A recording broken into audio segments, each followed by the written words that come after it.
Hey everyone, welcome to my channel. It's Dawn here from the International College of Energy Healing, and this is the third video on a series of videos that I've been making all about scrying. Now, the first video, I will put the links to the two videos down below. But the first video, I focus on what scrying is, what the history is, how to do scrying, the different types of scrying that you can engage in. And we also just go a little bit deeper into the art of scrying with ink. I take you through my process, and we also have kind of a live ink scrying session as well in the video. The second video is all about black mirror scrying. Again, talk a little bit about the history of it, what it is, and then I take you through my black mirror scrying tools, and then we do a black mirror scrying session together. I've never attempted that before, so I'm really interested to see the comments from people about what they saw in the mirror whilst I was scrying. So for this video, I'm going to be concentrating on black water scrying. Now again, this has a long, rich history of a method for scrying. It's been used for hundreds, if not thousands of years. I think Nostradamus was a black water scryer, sometimes known as hydromancy, so scrying with water. But as the title suggests, you will be scrying into a bowl that is black inside. So I don't think you can get black water. So what we have to do is pop the water into a bowl that's fully black on the inside. So this is my black water scrying bowl. The inside is fully black, and it's certainly reflective as well, which is helpful. Now this is a really special bowl. It's a bowl that's made by a First Nations artist here in British Columbia in Canada, and the bowl is called Eagle Spiritual Guide. And it's by Stuart Jacobs, and this was gifted to me by a wonderful near sister of mine. And this artist is from North Vancouver. He's from the Coast Salish Squamish Nation, and he's out on the Capilano Reserve in North Vancouver. It's just a very beautiful bowl, and it's so dear to me. And it is so amazing to scry in something that has been made by such a wonderful, beautiful soul. Now, you don't have to have a special bowl like that to do your black water scrying. You can go to the dollar store and get, a breakfast bowl. Any bowl, as long as the inside is fully black and it's got that kind of shiny surface to it. That's what you're looking for in a black water scrying bowl. What I like to do is to dedicate my tools to the specific purpose. So the bowl that I have, my Eagle Spirit bowl, I will only black water scry in. That's its job with me, so it's a very sacred piece for me. So if you do buy a bowl from the dollar store, please do hold it in that kind of reverence and respect. So don't have your breakfast cereal out of it one day and then black water scry the next day. Dedicate it for that purpose. I find that when you do dedicate your tools to a specific purpose, their willingness to work with you is just far more enhanced, and the output of your sessions are certainly much better. So do dedicate your bowls to that particular ritual. So, so obviously you need a bowl. You'll also need some water. It is a form of hydromancy, so water is involved. And I like to use spring water, or, you know, if you do collect rainwater, maybe that's another form of water to use.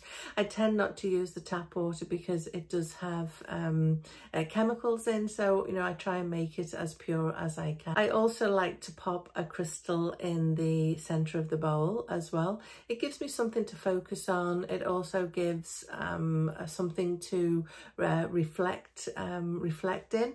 So I always like to put some clear quartz in the middle, but that's not necessary. The two necessary pieces obviously is a bowl and some water as well. So what is black scrying and why would we do it? Well, any form of scrying is it's a form of divination. It's a way in which we can tap into our higher selves, to our spirit guides, to, you know, guided wisdom that maybe in our earthly experience we're not tapping into. So scrying is a way to do that, and it gets us into that very kind of dreamlike state where we can more fully open to that wisdom that's available to us. So you can black water scry for any, you know, kind of, you know, future divination. You have, you know, a decision to make and you're not quite sure, you know, which path to take. You can black water scry to find guidance and insight into that. You might be, you know, looking for, you know, some wisdom for, you know, that day or the week coming. Again, you can black water scry and just receive some messages that are going to help you be successful. Really, the list is endless. And then, of course, you can black water scry for connecting with spirit, and I do black water scrying for both of those. And when you're connecting with spirit, we've kind of given it a 21st century twist in that we video the sessions and then I review the video frame by frame and look to see if there are any spirit faces that are coming through in the images that I can make a connection with. So that's the black water scrying that I do, and I've had some really interesting results as well. So with all of this, we need to make sure that we prepare the space and ourselves correctly for a scrying session. So I do talk about that a little bit more in the first video, but I will just reiterate some of the main points that I think is important when we're embarking upon any type of scrying. So first of all, we've got to make sure that we have some uninterrupted time. Obviously, we are trying to tap into our higher consciousness. So, you know, we can't do that in a spare kind of 2 minutes in between, you know, taking the kids to school and going to work. So really, we want to carve out, you know, a little bit of time for that where we're not going to be interrupted. We also want to make sure that we energetically prepare the space. So however you like to do your energy cleansing, so whether that's smudging or sound or whatever, then you will want to make sure that it is energetically cleared. And we'll also need to make sure that we're prepared. So, you know, have we taken some time to clear our energy?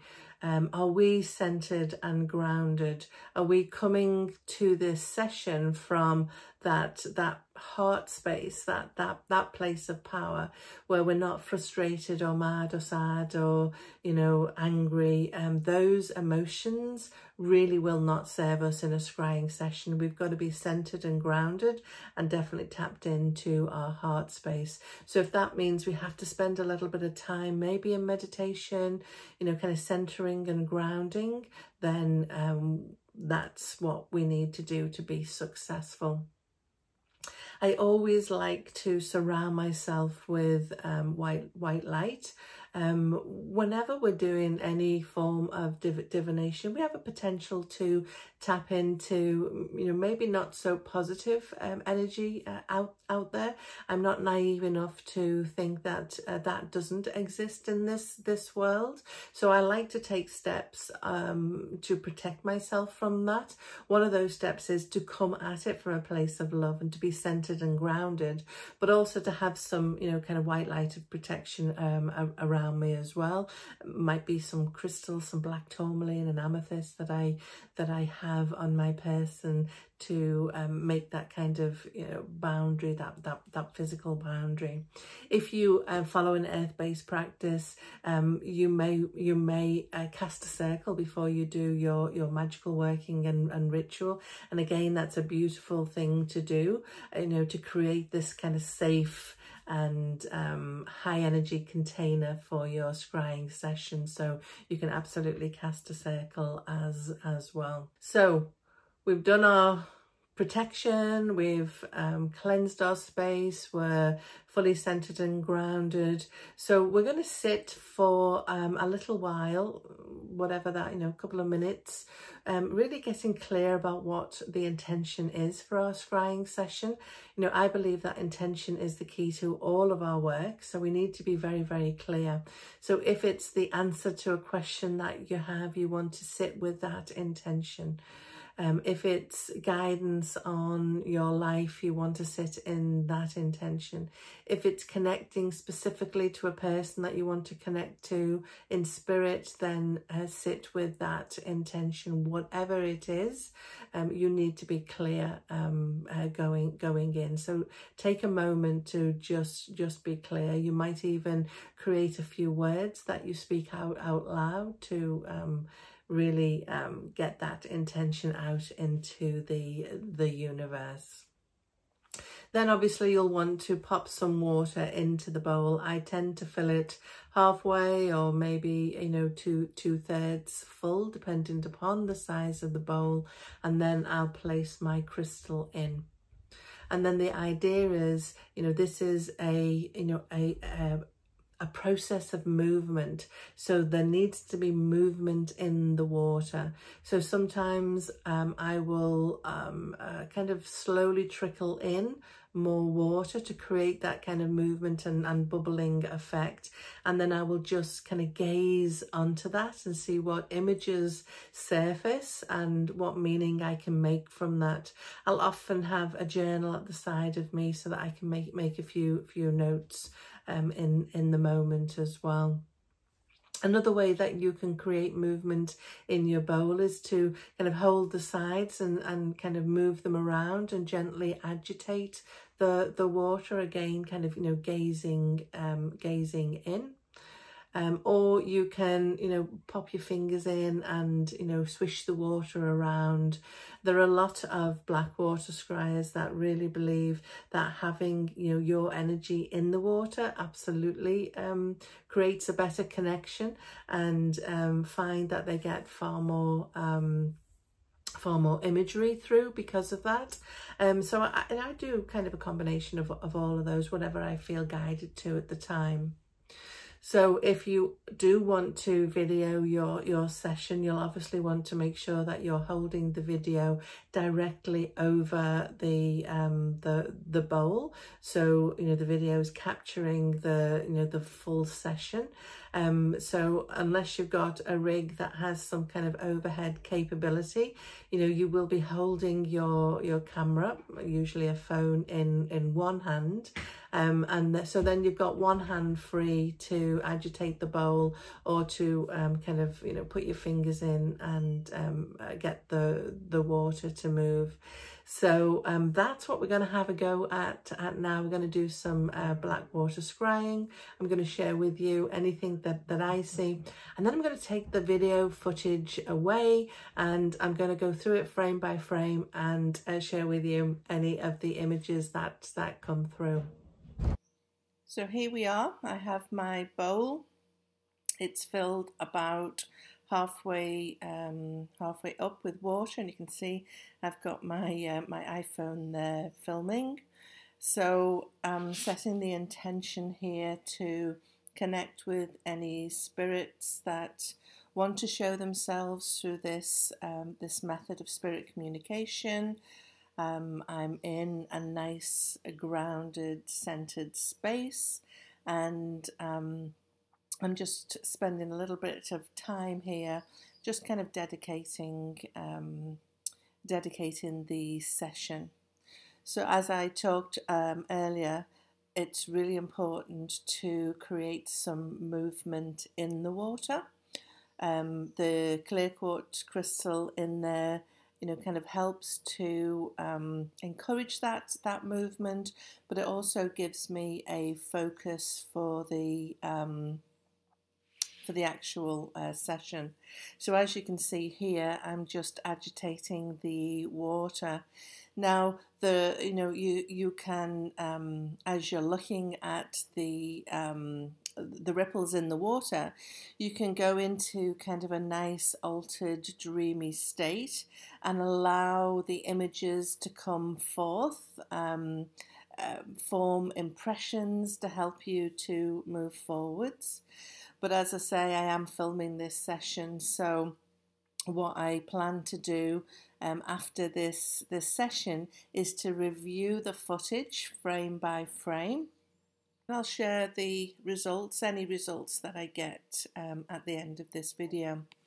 Now, as you're looking at me agitating the water here, you have an opportunity to really kind of focus, see if there's any impressions coming forwards to you as you're concentrating on this black water scrying session. You may well start to receive some images in there. As I'm looking, I can definitely see some faces coming through, and so I'm really excited to see what the frame by frame review reveals. Now I have reviewed the footage. I tend to do these scrying sessions fairly short because you have, literally hundreds and hundreds of individual frames to go through. And I use my video editing software, Camtasia, which allows me to review each of the footage frame by frame. So I'm now going to share with you some of the more interesting images, so I hope you enjoy them.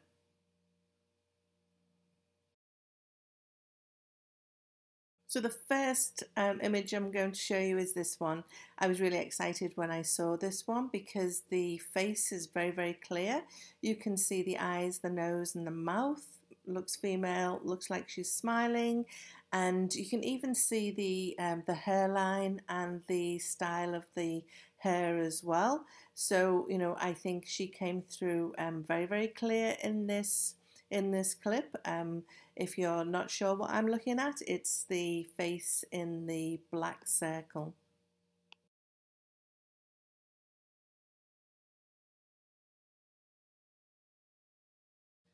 This next one to me looks male, certainly older than the face in the previous slide. You can definitely see his features coming through. There's an eye, there's a nose, there's a mouth. It looks like he's got a moustache. So for me, he's starting to come through really, really clearly as well.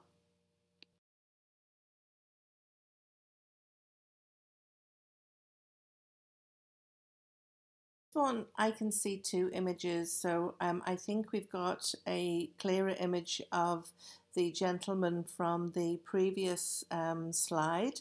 I think he's coming through far more clear here, but I can also see the face of a young lady coming through as well.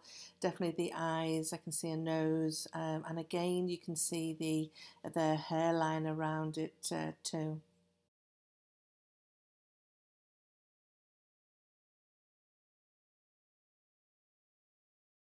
A couple of images in this one. The larger circle to me looks like a younger male. Short hair, it looks like it's slicked back, but you can see some eyes and a nose and a mouth there as well, and maybe some clothing too. And then in the other circle, I can see what looks like a man and a woman very close together, which is really, really intriguing to me as well. So I can see them coming through pretty clear too.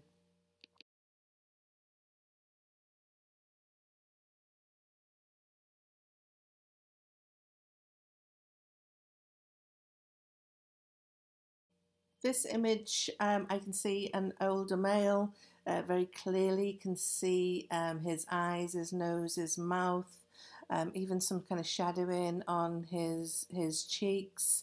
Again, a nice clear image coming through as well. Looking at this, I can also see another image which I hadn't noticed before. It looks male again, and a more elderly gentleman. So I don't know if you can see him as well, but I hadn't noticed him when I first looked at the footage.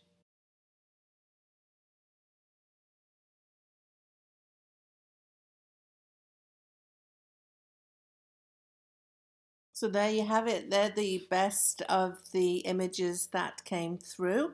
Um, I don't know what you thought of that, whether you can see the images that I saw.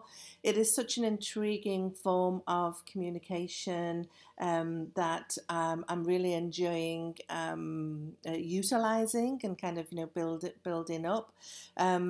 What you can do once you've discovered images is to continue to have some sessions and really kind of focus in on those individual spirits that came forwards. If you want to take it a step further, you could try some electronic voice phenomena. You could do some recording, asking them to share their voice. Maybe even do some ghost box. So I think that's going to be a future video where I'll do some black water scrying, and I'll do some recordings as well, and I'll share the results of those experiments with you. I hope you've enjoyed the video on black water scrying. Again, hope it's inspired you to have a go for yourself. Follow the steps that I've outlined in the video and have fun with it.